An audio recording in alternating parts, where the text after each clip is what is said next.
Welcome to another episode of The Brand Called You, a video and podcast show that brings you leadership lessons, knowledge, experience, and wisdom from hundreds of successful individuals from around the world. Today, I'm privileged to welcome a good friend, a fellow board member from Gavi, a very, very accomplished individual from the vaccine world, Orin Levine. Orin, welcome to the show. Thank you, Ashutosh. Really a pleasure to be with you. Thank you. Orin is with the Gates Foundation. He's the Director for Global Delivery and Global Development. In his earlier avatar, he was the Professor of International Health at Johns Hopkins Bloomberg School of Public Health. So, Orin, tell me, what would you say are three key milestones in your life or your career? I guess the first one in young adulthood would be as a college student. I studied abroad. I went to study in Kenya for a semester, and I lived with a Kenyan family while I was there. And I think being immersed in that culture, being brought into that family was really an incredible experience for me. Very different than me growing up white in America to be in a African community, the other in many ways. Was really amazing, and I've stayed in touch with some of the family even since. They're amazing people, and we're incredibly generous. Then after college, I wasn't quite sure what I wanted to do. And so I actually spent a year hitchhiking around America. Wow. With my childhood friend. And I guess that taught me a little something about vulnerability. You stand on the side of the freeway, cars passing by, and every once in a while somebody pulls over, and yes, occasionally there's some not so savory characters there, but the vast majority of people were incredibly generous. Wow. And experiencing that generosity from people in my own country was really amazing. And then lastly, I would say I got this incredible boost to my professional career after I graduated from Johns Hopkins, when I started at the Centers for Disease Control in the U.S. And the beautiful thing about the job that I had there, I was what's called an Epidemic Intelligence Service Officer, EIS officer, was they consistently gave me opportunities that I did not deserve. Wow. And then helped me to grow into them and be successful at them. And that obviously is a really rich start for your professional career, but it also teaches you something about how important being a great mentor for somebody and creating opportunities for other people are. And I think those are three probably really important steps. I also had the chance to meet the woman that would become my wife later on, so that helps too. Wonderful. You've always been very modest, and so I can see it in your milestones. You're being very, very modest. But Orin, let's talk about vaccines. That's a world that you have spent most of your working life in. Let's start with the work that the Gates Foundation is doing in the area of vaccines. Really, the Gates Foundation is broadly involved in vaccines. We have people who are very engaged in trying to discover and develop vaccines that are either better than the ones we have for diseases where we have vaccines, or for diseases that we don't have vaccines for. Malaria, TB, and HIV would have been at the top of that list until about early 2020. Correct. And more recently, of course, on the COVID side. But we also realize that it's not enough to simply discover a new vaccine. That doesn't actually save people from injury or death unless it gets used. Correct. And so we actually have quite a lot of investment through both our teams in Seattle, including the teams that I lead, but also our country offices, helping to support countries to strengthen the programs that reach everybody with vaccines. Our investment in Gavi is the biggest we've ever made in the foundation, a big part of that, but it's not the only part. We're also working in other ways to support individual countries to strengthen their ability to reach everyone, no matter where they are, with safe, efficacious vaccines. Fantastic. And that gives me an interesting segue to my next question, which goes to Gavi. For as long as I was on the board, you were always there, and you're still there. I mean, to me, from the Gates Foundation, Orin is Gavi, and Gavi is Orin. Tell me about the scope of work that Gavi does, and this is for our thousands of listeners and viewers. Yeah, thank you for that, Ashutosh. You're too kind. Look, Gavi is simply amazing. I might wax on about this for a minute, if you'll permit me. But I started working on global immunizations back in the 90s, before we had a Gavi. And so when I say Gavi has done spectacular things, it's because I remember how hard we worked and how little we had relatively to show for it before we had a Gavi. Okay. In the 1990s, I went to CDC, as I mentioned, and started doing some work with the World Health Organization on trying to advance the vaccine against Haemophilus influenza type B, a leading cause of meningitis and pneumonia, sometimes used by the acronym HIB. And we were trying to get these, and HIB vaccines are magic, right? Like you vaccinate 50, 60% of your population and you start to see everybody getting less disease. You vaccinate 80, 90% and it virtually disappears. Wow. And yet, poor countries weren't getting that vaccine. And we were working our tail off to try and get ones and twos of individual vaccines, or individual countries to use the HIB vaccine. And then comes Gavi. And Gavi suddenly galvanizes the entire community behind this with a volume of money that nobody had ever imagined.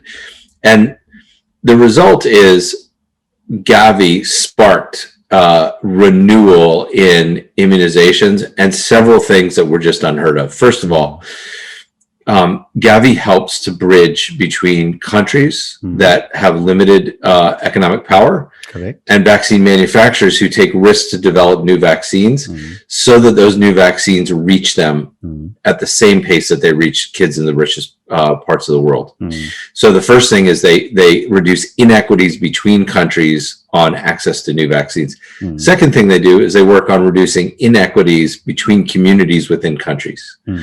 So in addition to making sure that a new vaccine gets into a country, they help to support countries to strengthen immunization and basically extend the reach of immunization to everyone in that country. And then the third thing that I would say that Gavi really does is Gavi also provides a kind of coordination of all the different actors in immunization. Immunization is one of these where everyone can have the best of intentions, but if one manufacturer is leaving the market and another one's not coming in at the same point in time, that lack of coordination could leave a gap in vaccinations. If people in countries are not coordinated in their demand for the vaccine, we might not get the volumes and the pricing that makes it sustainable. So there's this coordination of a whole system of players that also Gavi brings in, which is really amazing.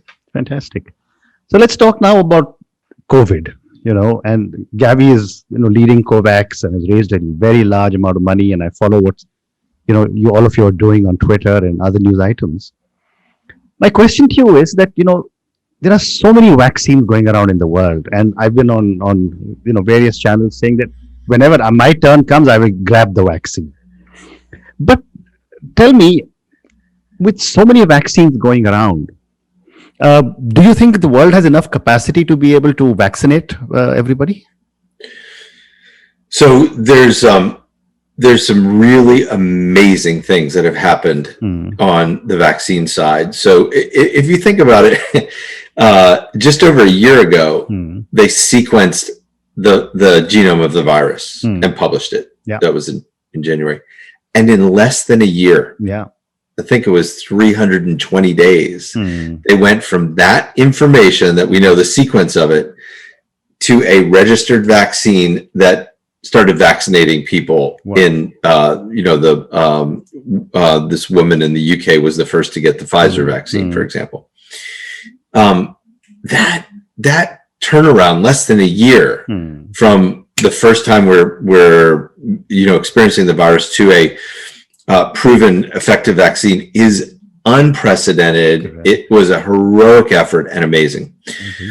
It also helped us because it demonstrated that the approach of generating immunity against the spike protein, the part of the virus that's important for the virus actually getting into people's cells, that immunity to that protein could actually protect people. Wow. That then meant, regardless of whether you use an mRNA vaccine, right, or a live viral vector, you could use different approaches, but if you generated that immunity, you had a good chance of being able to protect people. That's amazing. What we do not have yet is the equitable distribution of the vaccine and the full capacity to vaccinate everybody at once. So I read recently that 75% of the vaccine manufactured to date has been used in 10 countries. Wow. That's not equity. That's not what we're about. That's not what we're after. And by my latest estimate, looking at things, I think by the end of the year, we're on track to have high income countries, maybe it's 70 to 80% of their population being vaccinated, and only 20 to, India might be 40% vaccinated by the end of the year. Like, that's not equity. We've got to do better. We've got to keep working on that. So I think on the science side, we've had this amazing breakthrough. I think on the equitable distribution and the manufacturing capacity, we still have a lot to do. Very interesting. And, you are so right. 320 days, the vaccine was developed. My follow-up question, and several people have asked me, and I'm not an expert, but several people have asked me that, are there any lessons from this that, earlier vaccines, it takes 5 years, 7 years, 10 years. Can future vaccines be developed faster? So I definitely think so. I definitely think so. And I think the part that that is really inspiring, I guess, to me, is that when the world came to confront a crisis like COVID, what they were able to do is so coordinate their effort, right? And to kind of wipe out the little intervals of waiting time, right? To kind of process the same things at the same time, right? We're gonna do this clinical work while we're developing and building the manufacturing plant, and they're gonna dovetail together instead of trying to sequence them. And that just shaves so much time off of the process that I think it's amazing. And I would love to think that we're going to be able to draw on this experience and generate the next version of COVID vaccines, because we're going to need those. Yeah. But maybe apply it to malaria or HIV or one of these other really important diseases, tuberculosis, where we haven't had a vaccine success yet, and we still really need it. Amazing. So, you also spoke about equity in distribution. And it's always been said that any success is a function of the weakest link of the chain. So if parts of the world remain unvaccinated, don't you think the pandemic could come back again? Oh, absolutely. I think that, I'd like to think that all of us are committed to equality because it's the right thing to do from a moral standpoint. Correct. But it's simply the right thing to do from a disease control standpoint too, because every time we let the virus go through another transmission cycle, every time it finds another immune person and replicates, we give it a chance to evolve and to evade our efforts to control it.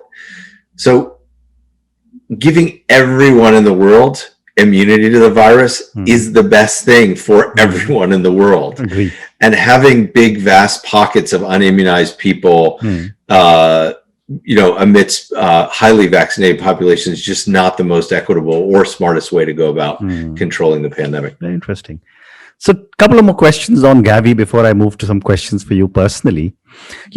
Having served on the Gavi board myself, it's an incredible board, but a complex board. What, according to you, as someone who represents one of the biggest donors, what, according to you, are the complexities and challenges of managing such a large board?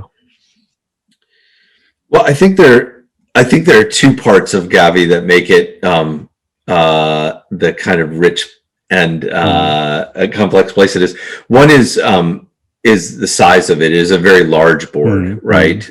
28 people altogether, which is big. But the complexity is fundamentally what makes it special and unique. You have the manufacturers of vaccines. You have the purchasers of vaccines. You have the countries that use the vaccines. You have international governments that support these pieces to come together. You have technical agencies and civil society. Like, you have a little microcosm of the entire world of vaccines around a table. And as you know well, a third of the seats are independent, unaffiliated members like yourself, who bring the kind of focus on folks.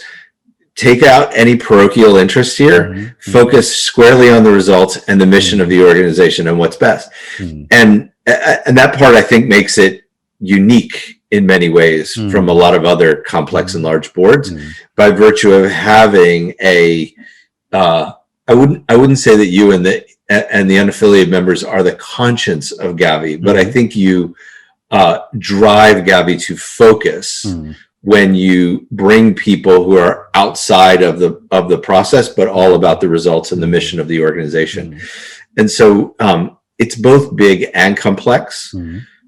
It means that sometimes when you're wrestling problems with all of that complexity and the diverse viewpoints, that it's going to be messy and hard to do. It also means if you get through all that mess, you've probably got an outcome that microcosm of the world represents the rest of the world. That's gonna sustain itself and sail through. And so you sort of pay up front for the kind of impact that follows. And yet, Gavi has consistently been voted as one of the most transparent organizations in the world. And I've often debated it with people. Such a complex board and yet the most transparent. What do you think is the reason that happens? I think there are probably a couple of reasons. One is, I don't mean to say this and sound braggadocious, but I think it brings great people to the board in the first place, right? Like, people who are just in it to make a quick buck aren't going to be attracted to global immunizations for children, right? People who are actually committed to the mission of Gavi are going to screen themselves to be around the board. So one part is, I think the human factor there is a committed bunch of people. I think the second thing is, the way Gavi works, it's so focused on results. You mentioned that a previous interview you had with our former chair, Dagfinn Høybråten, who was very famous for saying, deliver, deliver, deliver. That focus on results from a mission-driven, highly committed group of people means there's nothing not to be transparent about, right? Like, we're all about this single, goal of making sure that the roulette of birth doesn't determine who gets vaccinated when or where. And that makes it easier to just be transparent and to have a really open board. Fantastic. So I'm now going to move to the next section of our conversation, which are some questions for you personally now. So Orin, for someone who's been an epidemiologist, who's done so much work in vaccination, who's continuing to lead such amazing initiatives, as you look at life today where you are, what does success mean to Orin? Um, I've been really fortunate in my career that like every time I've gotten a job and I've been in that job, I think like this is the best job that I've ever had. And I kind of feel like that right now. To me, success has a couple of things. First of all, I'd like to think that I'm leaving the world a little bit better place than it was when I got into it. And partly that's through the work that we do, and partly through that's through how I treat people. I like to define success by both the results. I'm kind of a score-keeping, target-driven individual, Right. but also the way that you embrace people in that process of doing that, and growing people along the way. So for me, success is the outcomes that I hope we influence, and the building of teams and people to be great at what they do. And if I can leave that behind, I'm going to be super happy on my last day. Fantastic. And a follow-up question from that is that who or what inspires you to keep pushing yourself to do such amazing stuff? Well, first of all, I think I find injustice to be viscerally infuriating. I just think we live in a world where we shouldn't have to accept those.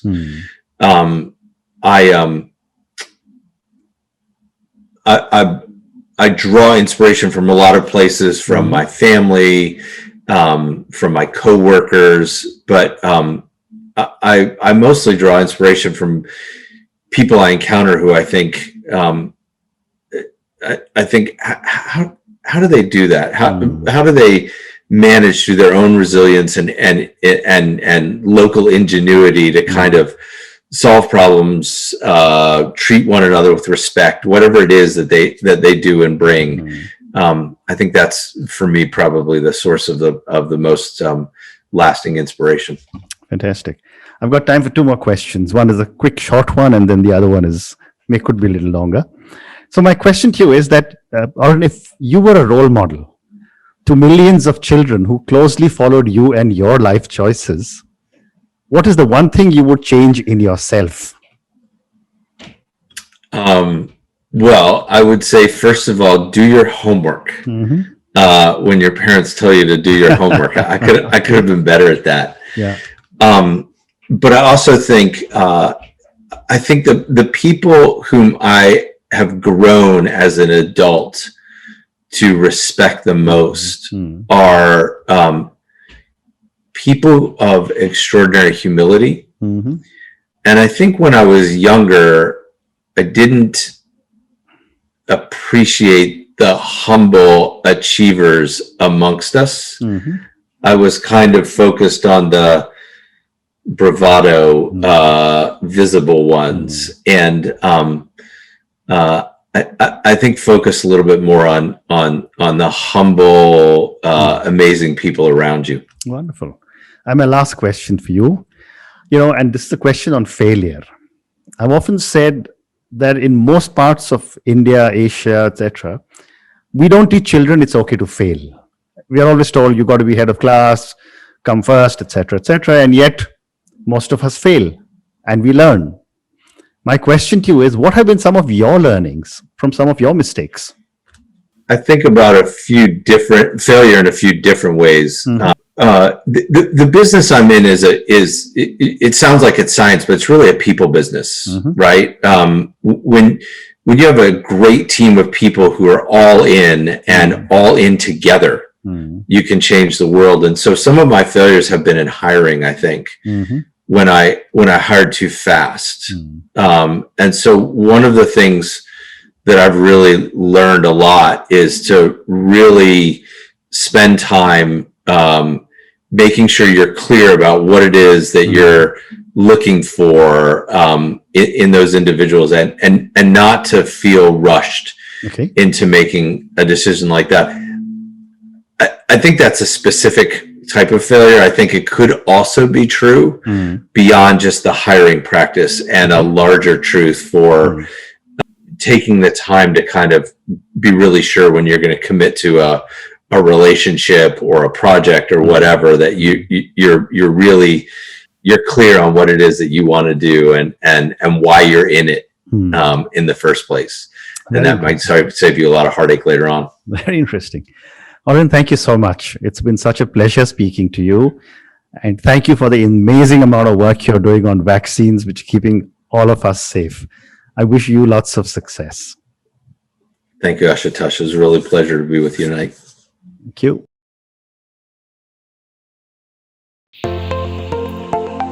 Thank you for listening to the Brand Called You videocast and podcast, a platform that brings you knowledge, experience, and wisdom of hundreds of successful individuals from around the world. Do visit our website www.tbcy.in to watch and listen to the stories of many more individuals. You can also follow us on YouTube, Facebook, Instagram, and Twitter. Just search for the Brand Called You.